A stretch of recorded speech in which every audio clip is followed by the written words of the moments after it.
Welcome to another edition of Football Game Plans Talking Ball with the Czar, Emory Hunt, the Czar of the Playbook on the campus of Allen University with head football coach Teddy Keaton. Coach, I appreciate you taking time. I'm glad to be here, my man. What I loved about you guys last year, watching you guys, they never quit. You know, they played hard all throughout the game, all throughout the season. And a lot of coaches want to tap into that, and our guys don't quit. Our guys will play full 60 minutes. You were actually able to accomplish that and get those guys ready to go. How have you been able to tap into that hidden it factor to get those guys to go out there and play like they did last season? Well, I think it's about a standard. Every human being should have a standard inside of them that, you know, they tap into their natural genius. And I think the kids nowadays are more talented than you want them to be. But the one thing they lack is mental toughness. So we spend a lot of time talking about overcoming adversity and being able to do those things. And so we create an environment at the practice, at culture, when they're in the weight room, and put them in situations and see how far, what is it going to take for me to break you? And it's interesting because your journey is unique. You know, you've coached in many different leagues. And it's interesting because when you think about coaching at the indoor level, then coaching college football with the way we see college football now, there's kind of a crossover between the two that kind of is similar. What is it about, or what have you been able to take from the indoor game and apply it to college football? The angles. That's what made me be really good at throwing the football is the angles. In arena football, the field is only about 48, 49 and a half yards wide. It's 53 in college football, so you know the angles and where he lines up at, the plus minus, how he runs that corner route, how he runs that 9, the angle between where the linebacker's at. If he's at 5, we're trying to get him, hook the curl. He's 5 to 7 yards, no deeper than 10, so I'm going to put it 10 to 12 so I can get right behind him. And you got to teach the quarterback how to anticipate a throw. As you watch indoor and arena football, it's a very tight throw, so you got to be able to throw that ball and whistle it in there. So now it's about anticipating the throw and the receiver making sure he understands that ball is coming. He's not open, we're going to throw him open. Do you find that the student athletes' eyes light up when you make it make sense for them like that in terms of, okay, I see this game, this is a little bit unique. Oh, I can apply it to what we do out here on the field. That's correct. When we talk about it, I show them arena tape. I show them indoor tape of how they ran the 7 route, how they ran the 9 route. For those who don't know, 7 is a corner, a 9 route is a go. So we'll talk about those. Those are the first things we teach. We teach how to run a go route. If you can run every route off a go route, you can run all the rest of the routes off of. But everything has to be pushed like you're selling a vertical route. Coach, every year you guys have gotten better since you've been here. And last year you guys were 4-6, but the improvement, a few plays here or there, you guys are 6-4. But what has clicked, in your opinion, for the team that you are now excited for this upcoming season? I sound the kicker. Exactly right. I wasn't going to bring it up, but that's so true, though. If I had a kicker, we probably won 7 games last year. We lost games by 6, 9 points. I think each year a team has a life and history of its own. We try not to talk too much about what happened last year.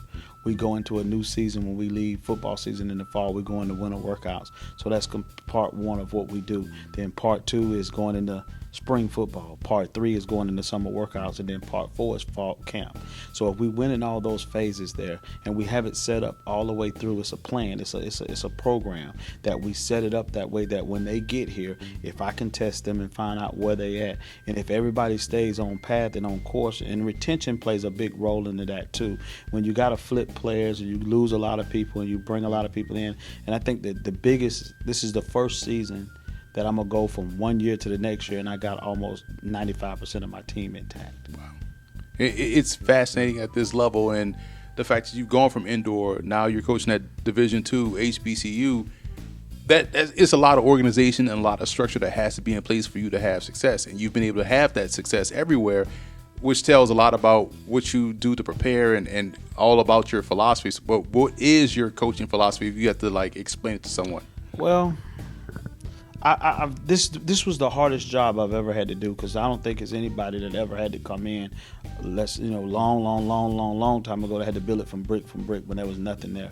I had to change a lot of my philosophies and understand that I was going to take some L's while I was going, and it wasn't going to go the way I laid it out.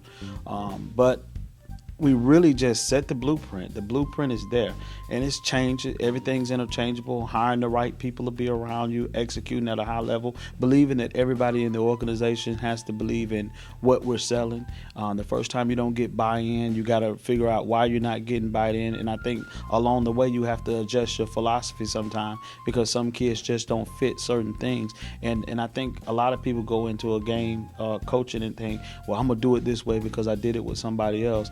I think each institution has its own, fabricate, whatever it's made up of, that you really have to find out what is the institution selling. Now I got to figure out how to build it all the way around it so it can become a cultural thing, so that they don't just see it in the locker room, they see it outside of the locker room, they see it in the basketball team. So that all comes from our leadership. When Jasher got here, he's done a really good job of helping us create the culture. You see this new slogan called RG2. It's Rise to R2G stands for Rise to Greatness. My slogan on everything I write is say expect to win. So in everything we do, we expect to win. So I tell the kids from the get-go, when you come in the door, we didn't come here just to play. We came here to win. And if that's the motto they want to take, we work that way, we build that way. When a new cat come in, it's never about we lost somebody, it's about next man up. And when you think about where you guys are now, and you touched on it, program had to be restarted back in 2018, and now you guys are making significant strides. You guys are improving every year. And you see the success, you see the culture starting to form. With everything that's going on, how exciting of a time is it now to be a Yellow Jacket? Actually, I'm not really excited. I'm a little worried, because sometimes with that level of, as you get better, you have to keep your kids from being complacent. I got 3 kids that are ranked top 25 in Division II. And just so happen that they're offensive guys, and offensive guys are really get a little arrogancy, and they creep in and they forget about the work ethic that you got to put in, and teaching them that to understand what happened last year was last year. This year somebody's going to come. You snuck up on some people last year. I guarantee you they're going to be waiting on you. Get a target on your back. They're going to know who you are. And that's not what I'm worried about, making sure that they understand. We play each game. When that game over, we on to the next game, and we got to prepare. I think Bear Bryant said this: most people have the will to win, but do they have the will to prepare? And that's important to me. That did we prepare? Did we do all the things in the 4 phases of what we do? Did you complete that? And you can always see it when you go back to evaluate the team.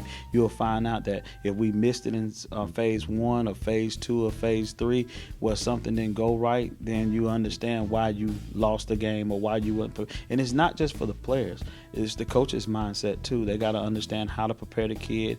And that's probably the biggest difference with working at a Division II and starting a program that is not named. The name recognition is not where you want it to be. The kids come in and they think, oh, I can play at Allen.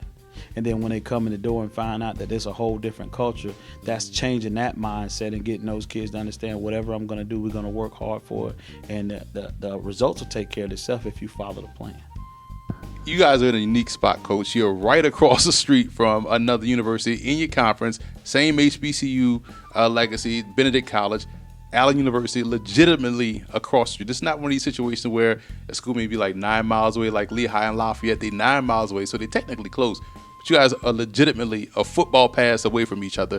How important is that rivalry to these guys here at Allen? It's extremely important. We're literally right across the street. I wanted to call it the Ballard Taylor Street, but it's a tremendous amount of respect for what Coach Berry and Benedict is doing. Same thing over here. I think they appreciate what we're doing. It's a rivalry. We don't even really talk about it. We kind of just wait till it get to that day. Because we have another team that's even more of a rivalry to us is Edward Waters, because we're sister schools of the AME Church. That's probably more of the rival. But for the fans and the 2 schools, this is a big rivalry. So we honor it. We go, we play it. And the first time we played it, it was big for our kids. We got beat pretty bad in it, but at the end of the day, I think the experience to be on live TV, the kids that was first, some of them, we played like 65% freshmen last year, and for them to be in a game of that magnitude, starting out their career, it might not have been big time for some other people, but it was big time for them, and I enjoyed the moment. So I think they're looking forward for the revenge and go back and play it again, and it's starting to build into a real rivalry. Now, we remember a time when, it was really 5 or 6 schools that used to be on TV. 12-3 and that night game. Probably BYU or San Diego State, something like that. But now everyone's on TV, everyone's streaming, everyone gets to watch virtually everyone's playing against, and you don't have to, you can't dangle that carrot no more of like, hey, we play on TV. They don't. Everybody does now. But so with all those options on the table, why would a student athlete coming out of high school choose Allen University? I think it's because of the program. It's because of what Allen has to offer. A price point of Allen is very, very inexpensive to go to school here. They're getting a free MacBook. You got free health care here. You got telehealth. Free books. Come on, there's a lot that I wish that I knew Allen existed when I was going to school. I would have been up in this thing righteously. So if I could get a kid through college for 4 years and he owed less than $20,000 to $25,000 in loan, I think that's a fair trade-off. And he gets to play college football. He's playing at the Division II level, the small classrooms. I think it's once they get to meet me, because I think a lot of times people think that the school is what sell that kid to that program. I think it has a lot to do with the person that's in that chair who's selling it. A lot of time we fall in love with people more than we do a building. That building ain't gonna hug you.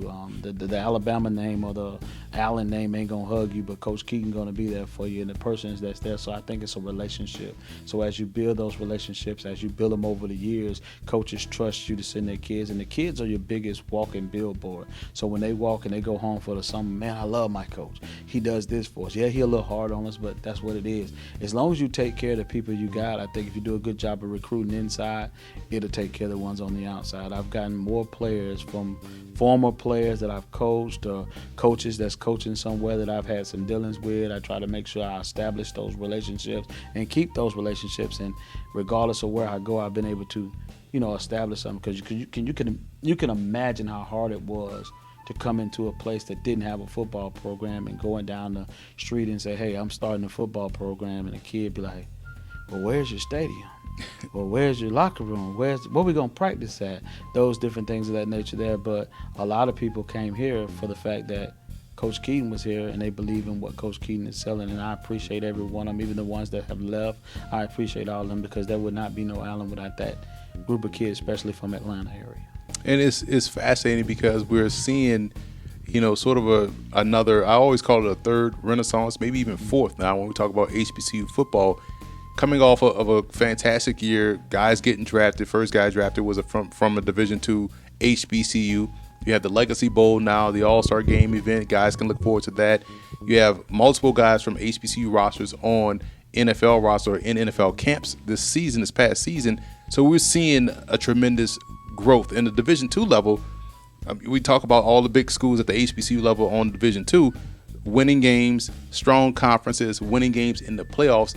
Why has, in your opinion, the HBCU brand has seen this significant jump? Because everyone wants to focus on the FCS version of the HBCUs, but you guys at D2 HBCUs have been doing a tremendous job in developing and growing the talent. I think there's a lot of tremendous coaches in this area, the D2, and I also think there's a lot of great players.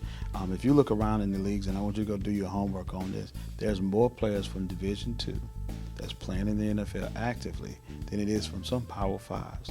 One thing is the kid is not going to cost the NFL a lot of money, and if he's very talented, they're going to take the chance. I think this is the Belichick. Belichick started this. You look on his roster, he got a guy from Brown, and then he goes and turns into this baller. And I think it just started open eyes. They went in Super Bowls with guys that's coming from D3s and D2s and stuff. So I think it just opened their eyes. The GM's like, well, let's go check out some of these. And I think the environment, people like you who created a platform. There's one more showcase, the Pigskin Showcase down in Selma, Alabama. That he had all 30 of the 32 teams there representing for another avenue for those kids to go work out on, and they did a carefully selecting those guys. I remember Coach Williams and Coach the other guy, I can't remember his name, but they call all the time and ask us, like, what guys did you play against that you thought that was good, that you feel like deserve an opportunity to be able to play. They evaluated the film, and I think the scouts will continue to come because they probably saw some really, really good talent that they might have not never saw, because most of us are not next door to a USC, or they sit off somewhere in the country that they can't just have a combine at their school. They got to call another school to try to get your kids into a combine. But with all the showcases that's been provided and the platforms that's been provided, now we can get those kids to those platforms, and they're really getting a legitimate look. I think it's going to just keep increasing. And I think the reason why Division II has gotten so much better is because of the transfer portal. The Power Fives are recruiting amongst each other, and now you got the FCS is going down,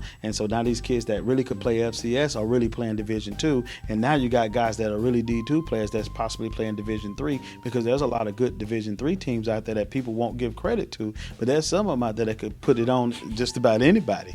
I mean, you talk about Mount Union; those guys, they legitimately could go in the heck. We saw a team from D3 jump to the FCS last year in St. Thomas.